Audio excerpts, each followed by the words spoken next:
इस वीडियो में हम देखने वाले हैं जो भी हमारे डेट टाइम वाले फंक्शन है उनके बारे में, डेट फंक्शन के बारे में, ठीक है। तो सबसे पहले हम देखेंगे यहाँ पे जो डेज फंक्शन है, हमने इससे पिछले वीडियो में क्या सीखा था, ईयर निकालना, ठीक है, ईयर फिर मंथ और उसके बाद में डे, उसके बाद में डेट, ठीक है। फिर सीखा हमने आवर और मिनट, उसके बाद में सेकंड, इसके बाद में हमने सीखा टेक्स्ट फंक्शन, इसमें हमने सीखा D D comma double D comma triple D, ठीक है, कॉमा 4 3 से हमारे डेज निकलते हैं, मंथ निकालना कॉमा 4 बार मंथ, ठीक है। फिर उसके बाद में सीखा हमने ईयर निकालना, उसके बाद सीखा हमने आवर निकालना, ठीक है, आवर के साथ में मिनट, फिर इसी तरह आवर के साथ में मिनट, फिर hour dot minute dot second, इस तरीके से हमने फिर इसके साथ में एएम और पीएम भी लगा सकते हैं, वो भी हमने सीखी। अब सीखने वाले हम क्या, डेज फंक्शन के बारे में। किसके बारे में? डेज, DAYS, डेज फंक्शन के बारे में। ये क्या होता है डेज फंक्शन? इसमें हम लोग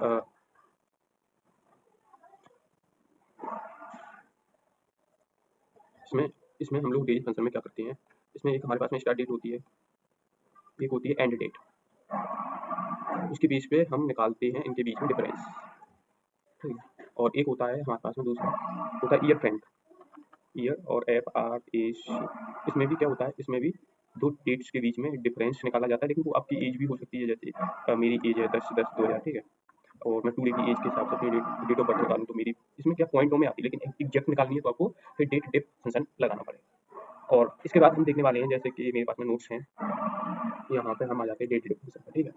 ये क्या करता है, जैसे आपको दिख रहा है वीडियो में, यहाँ पे डेट डिप फंक्शन, इसमें इसका सिंटेक्स ही होता है स्टार्ट डेट, एंड डेट और रिटर्न टाइप टेस्ट सिंबल। ये क्या होता है, डेट डिप फंक्शन दो डेट्स के बीच का डिफरेंस बताता है। ये डिफरेंस अलग अलग यूनिट्स में निकाल सकता है, जैसे ईयर्स में, मंथ में, डेज में, एक्सेट्रा। इसका सिंटेक्स रहता है वो equal date dif start date comma end date, और जो भी यूनिट होती है उसकी, वो स्टार्ट डेट जो पहली डेट होती है, जो सबसे छोटी डेट होती है, उसे स्टार्ट डेट बोला जाता है, और एंड डेट जो दूसरी डेट होती है, जो सबसे बड़ी डेट होती है, ठीक है। यूनिट क्या होता है, जो डिफरेंस किस रूप में चाहिए, जैसे उसका कोई यूनिक सिंबल होता है, उसे यूनिट बोला जाता है। अब नीचे आ जाते हैं, रिटर्न टाइप टेस्ट सिंबल होते हैं कुछ, जिसे यूनिट भी बोला जाता है, ठीक है। उसमें यूनिट टेस्ट जैसे वाई क्या करने वाला है, पूरे साल का डिफरेंस, जो भी जितनी आपकी एज में डिफरेंस होगा वो निकाल के दे देगा आपको, ठीक है। मतलब कितने यस कंप्लीट हुए, जैसे देख पा रहे हो, जैसे किसी की स्टार्ट डेट 1/1/2000 है और एंड डेट है 15/06/2025, तो जो रिजल्ट मिलेगा वो वाई के हिसाब से 25 साल मिलेगा। इसी तरह से एम क्या करने वाला है, ये पूरे मंथ का डिफरेंस निकालने वाला है, जो आपकी एज में जो पूरे मंथ का कितना डिफरेंस है ना। और डी पूरे डेज का डिफरेंस निकाल देगा। लेकिन बाई एम और एमडी और वाई डी भी होता है। बाई एम क्या करता है, ईयर्स के बाद बचे हुए मंथ्स को निकाल देता है, ईयर्स के बाद बचे हुए मंथ्स को निकाल देता है। और ये क्या करता है, जो भी ईयर्स के बाद में बचे हुए मंथ हैं उनको निकाल देता है एक्स्ट्रा मंथ, जैसे ईयर्स निकालने के बाद। और एमडी क्या करता है, मंथ्स के बाद बची हुई एक्स्ट्रा जो डेज होते हैं उनको निकाल देता है। ऐसे वाई डी क्या करता है, ईयर्स के बाद बची हुई डेज को निकाल देता है, ठीक है, जैसे आपको दिख रहा है।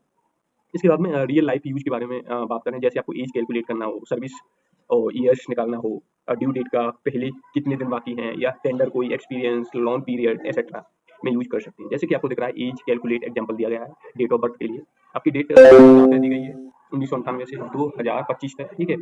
और यहाँ पे डेट डिप बाई लगाया तो एज आपकी 26 ईयर्स आई है, और बाई एम लगाया तो 9 मंथ, मतलब जो भी ईयर निकालने के बाद में जो बची हुई मंथ है वो आ गए। एमडी मतलब मंथ निकालने के बाद में जो बची हुई डे है 0, फिर ईयर निकालने के बाद में बची हुई डेज है, सॉरी ईयर निकालने के बाद में बची हुई डेज है 182 डेज, ठीक है। एम क्या करता है, टोटल कितने मंथ हुए आपकी एज की, वो 321, और डेज क्या करता है, टोटल कितनी डेज हुई आपकी एज की, वो निकाल के दिया। इसके बाद हम देखते हैं इंपोर्टेंट नोट से, जो स्टार्ट डेट होती है वो हमेशा एंड डेट से छोटी या इक्वल होनी चाहिए, ठीक है।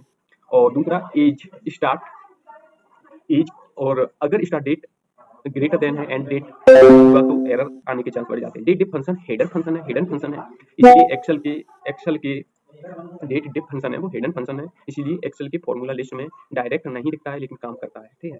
स्मार्ट यूज एग्जांपल, बाई और बाई एम और एम डी, तीन मतलब स्मार्ट तरीके से यूज कर सकते हैं।